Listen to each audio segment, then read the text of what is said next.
Hello, everyone. Welcome back to Coaching the Bible. This is episode 195, season 4, episode 35. Portion of the week is the portion known as Naso, the second portion in the fourth book of the 5 books of Moses. I know that always gets to be a tongue twister of sorts.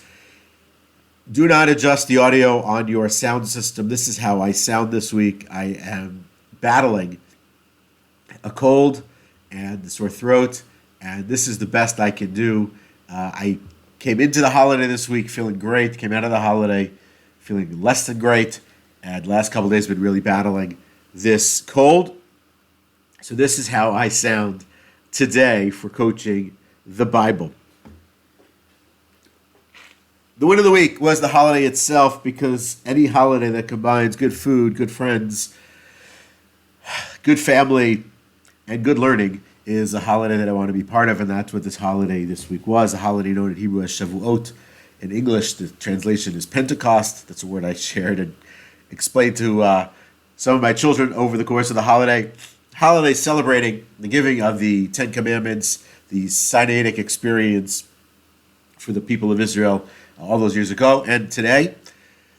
And the holiday that just mixes that combination of good people around you at the meals, friends, good food itself, foods that we don't always get to participate in or have, and then the opportunity to sort of on top of that have good learning and good time to study is appreciated. So that's the win of the week, no question about it. Secondary win of the week for my brother and sister-in-law celebrating their 30th wedding anniversary this week, and my brother for celebrating today his 52nd birthday. So a lot of good wins in that regard. The learning of the week is the ability to sort of do this podcast, even with a cold like this. You simply have to push on. I don't feel well enough to do this, but I know sort of that you have to do these things even when you don't want to, even when you don't feel up to it, even when you don't have the energy or the strength to do it. The show must go on, and the show in this case is doing this each and every week as best as you can, even when you don't feel up to it. Our topic of the week is balanced leadership. Balanced leadership. It's a specific kind of thing that I want to zoom in on here and particularly pull off of the learning from the concept of the Nazirite. The 6th chapter in this week, in the 4th book of the 5 books of Moses, is dealing with something called the Nazirite, which is this person who abstains from a certain set of indulgences, let's call it, or behaviors, practices, for a particular reason and for a particular purpose. And applying the concept from the Nazirite and the Nazirite vow to modern day leadership scenarios. Sort of hard to imagine off the bat, but let's sort of delve in a little bit. What's going on here? So in that section, the Bible describes a person who, without getting into all the detail, is a person who abstains from wine, refrains from cutting his or her hair, and avoids contact with the dead. Right? Those are the basic principles. We could go into greater levels of understanding the nuances of what do those specific things mean and when do they apply and when do they not apply. It's hard to some degree to attach to it because it's not something that we see in the modern context. Yes, we'll see people who don't drink. We'll see people who grow their hair long. We'll see people who are not connected to or not involved in anything related to contact with those who have died. We do see each and every one of those things, but the combination of the three and the additional details are not something we normally see at all. So appreciating fundamentally what the Nazirite is about, and then going a little bit deeper, not too deep, but a little bit deeper, allows us to get at the core of what I think can help us understand some sort of an approach to balanced leadership with a specific example that we'll apply here today. And so the Nazirite, taking upon this vow, these sets of vows, is taking on an additional level or additional layer of sanctity and holiness that they want to apply to themselves. It's not something that they're forcing or foisting upon anybody else. It's not something that they're expecting of anybody else. It's a personal level, a personal commitment level and dedication that maybe separates them out from the crowd a little bit, creates a little bit of a distinction for them, and allows them to zoom in a little bit more on their spirituality. there's something commendable about it. There's certainly these things that come up in the course of rabbinic and Talmudic literature, midrashic literature, about someone who takes on this role. At the same time, there are concepts related to it that make it difficult and problematic in certain situations to be this kind of a person. That's beyond the scope of today. So that's what it is. And even though we personally maybe haven't seen a person like that who encompasses all those things, I imagine, though, we've seen people who have taken upon themselves additional levels of spiritual dedication or personal commitments in other places in life. And so when you extrapolate and extend out the concept, of the Nazirite, here are the five core principles of what you're going to pull out here. One is this personal level of commitment and integrity. Two is a question related to moderation and balance. Three, setting very clear goals and endpoints. We'll talk about those, all of them. Community support and engagement and encouragement, And fifth is this dedication and focus. Again, it's voluntary. It's a personal this decision to separate. It's a way to try to live a life, a certain kind of life that is dedicated and set apart for God during the vow period. It wasn't necessarily something that went on for the extension of a person's life. Maybe it's a 30-day thing or a 60-day thing or a 1-year thing that a person takes on to set something in motion. Biblically speaking, for the sake of understanding, Samson is a famous person in the Bible who was a Nazirite, as was Samuel, the prophet known as Samuel. Okay, so what's going on then when we talk about these five basic ideas? The first one, personal commitment and integrity, is clear, right? This person's vow is a personal decision to achieve a higher level of spiritual standard, and it's a voluntary act of dedication to that greater cause. By eliminating these things from their life and abstaining from certain things from their life, they're trying to attach to a different level of personal commitment, which is great. And you can appreciate how that applies in the modern environment, certainly, right? Someone who is trying to achieve a different level of success, achieve a different level of income, of impact, is going to try to establish a different higher or a different approach to their level of accountability that they're trying to bring into their being. That one is a fairly obvious one. That's what the Nazirite is. It's a personal commitment and a personal level of integrity as it applies to specifically these abstentions and these avoidances in their life. Number two is sort of the moderation and balance, right? It's not everyone who's going to go to this extreme, let's say, to create an environment for their own religious level of devotion. And it doesn't have to be something that goes on, as I mentioned earlier, forever. But by doing it for a period of time, for, again, 30, 60, 90 day, 100 day, whatever it is, that period, I'm going to challenge myself for, a quarter during the course of the year that forces myself into some level of moderation and balance in my system by not taking part in wine for 120 days, let's say, as an example. How is that like moderating and balancing and affecting and impacting everything else that's going on in the world of my life? Avoiding contact with certain kinds of people or certain food items or certain content, right, during the course of the year allows for a certain level of moderation and balance that comes in. I know certain people who abstain from social media for a period of time during the year. So I know in particular who in the summer, the month before the high holidays comes in, cuts it off completely and helps them, they feel, prepare for the new year as it's coming in. Okay, whatever, however you want to understand and appreciate that. That's two. Number three was setting clear goals and endpoints. Here, again, the person is taking this on for a defined period, beginning today, ending in 30 days, specific rituals that mark the beginning of it and mark the end of it.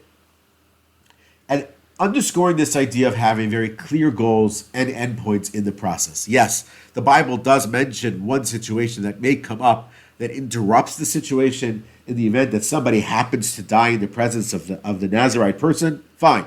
But typically speaking, a person is taking this on for a specific amount of time with a specific goal in mind in the course of achievement during the course of that period of time. We know that if we simply just take it on, I'm going to be a Nazirite, and just say that as a statement, it's not a goal framework that's actually going to work. We set goals, as we talked about a lot, goals create that reality. So setting a clear goal and a clear mind and a clear endpoint, really helps establish what's going on here. Number 4 was the reality that there's a community support and encouragement here. The Nazirite does not do this on their own. It's not like they lock themselves up in a room somewhere and avoid contact with people for that period of time. No, they're still part of society. They're still part of the community, but they've tried to elevate themselves by eliminating certain behaviors, certain interactions, certain contexts in which they might exist to be able to achieve this spiritual level of being. That doesn't happen in a vacuum. It doesn't happen on its own, and it requires support from others, encouragement from others, and help from others to get there. So that community support and encouragement is really important as a piece, and we'll talk about that in the specific example in just a moment. And the last one is obviously, the 5th one is dedication and focus. Again, these things apply everywhere, but it's not unique to the Nazirite. It definitely applies in a modern context as well. That abstention, that staying away, signifies an intense level of dedication and focus, in this case for spiritual growth, something that can be laudable, something that can be looked at as inspiring or aspirational, something that can be looked at and questioned and wondering as to what it is that the person is actually trying to do. So those things as ideas, as the fundamental concepts at the root of the Nazirite, are interesting, but perhaps we can take it into a more practical situation of a balanced situation, which is more complex, which is this. Excuse me, I'm just trying to breathe as I'm talking here. Which is this. Let's say you are a leader, company, you have a team, you have a person on your team, let's call him Dave. For the sake of the conversation, let's call him Dave. Or you're a parent, you have a handful of children in your house. One of your children's name is Dave. Dave is exemplary in many respects. Part of what makes Dave exemplary, what has allowed him to become this sort of exemplary person on the team, is because he's taken on personal additional commitments, setting personal higher standards for himself. In so doing, it has allowed him to achieve a higher level of success. Let's say he works longer hours, he goes to extra training sessions, he doesn't get involved in casual social activities. He's highly and hyper-focused on his personal, professional development and his ability to raise his level of performance and his success. It stands out in a lot of different ways as it relates to everybody else. It is not required of anybody else. It's not expected of anybody else. But Dave is on your team. So now you have, let's say, a 6-person team. Let's say you're a sales leader. 5 of your sales leaders, or your sales directors, are great at what they do. They're successful people. And then Dave, 6 months ago, took on this next level kind of approach to his work, and boom, he's jumped up. He's surpassed everyone else. He is, on your team, the modern day Nazirite. No other way to sort of describe that. By abstaining from certain behaviors, by hyper-focusing in on certain things, by avoiding certain interactions, Dave has gone to a next level.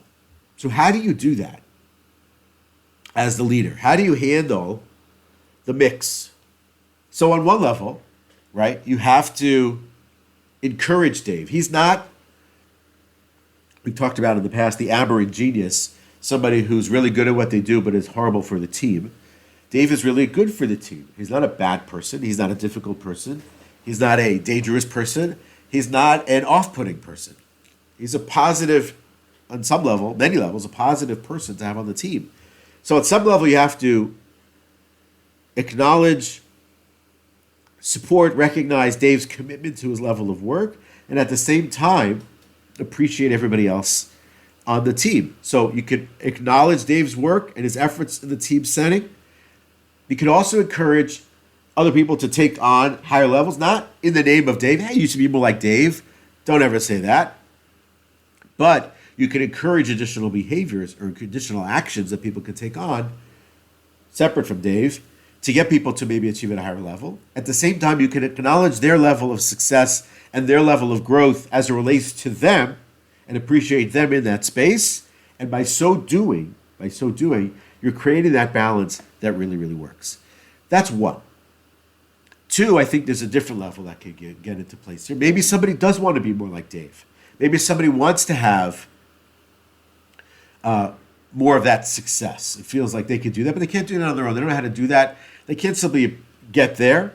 So maybe there is a way to establish some sort of a buddy system with Dave, right? Where he's paired with a team member or two, right? And sort of like a sub-leadership structure inside your group where he can mentor other people. So it's not just him, outstanding as a member of the team, but it's Dave outstanding as a team member, but also helping mentor, lead, teach newer recruits, newer people on the team to go after their different strengths and to enhance what they do well and to make them even better at what they do overall. Right? Again, it's not the intention of turning everybody into Dave. That doesn't work.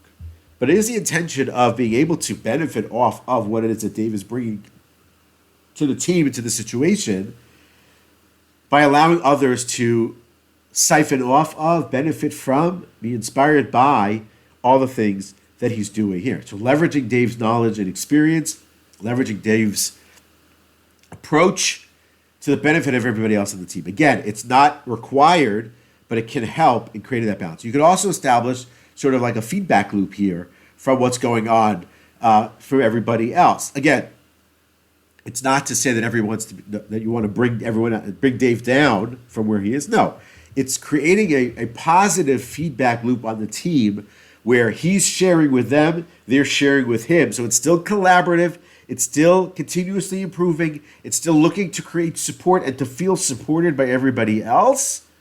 But at the same time, it's everyone participating in this. And it's not just simply patting Dave on the back. It's creating that balance between this person who has created some sort of a vertical where they've leveled up, they become even more exemplary as a teammate with respect to everybody else on the team as well. Certainly very important here is the ability to celebrate everybody's achievements, not just this person who has taken on this level of work, this level of commitment, but everybody's level of work and commitment, everybody's success. So it's important that when you're celebrating, that you're not just celebrating the milestones and achievements and successes of one person.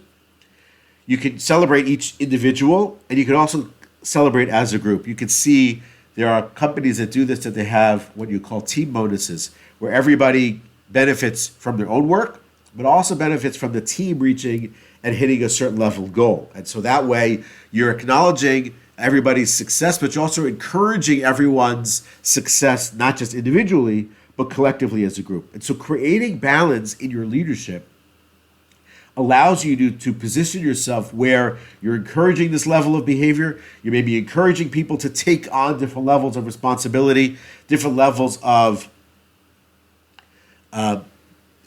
expectation, trying to shoot for a higher goal setting, and at the same time creating balance for everybody else in the group who work and operate differently, have maybe different metrics or looking to achieve different goals. So you're able to balance and work all together. Again, it's challenging because as a leader, you're not going to get an entire team of people who are operating at that kind. You're not going to get 6 Nazirites on your team. That's just not how it works. You're going to have a mix. You're going to have a balance. You're going to have people who work like you, people who work differently than you, people who work better than you, people who work all kinds of different ways, and creating that balance where you're able to encourage their greatest success, at the same time inspiring them to achieve even higher levels of success by balancing at the same moment with everyone else on the team and everyone else's achievable goals. That's where great leadership comes into play. To end it off with a quote, this is a quote from Jim Rohn, famous executive coach and consultant and leadership trainer. The challenge of leadership is to be strong but not rude. Be kind but not weak. Be bold but not a bully. Be thoughtful but not lazy. Be humble but not timid. Be proud but not arrogant. Have humor but without folly. That is Coaching the Bible for this week. Bless me for feeling better next week. Look forward to seeing you next week. Have a great, great weekend and a wonderful week ahead.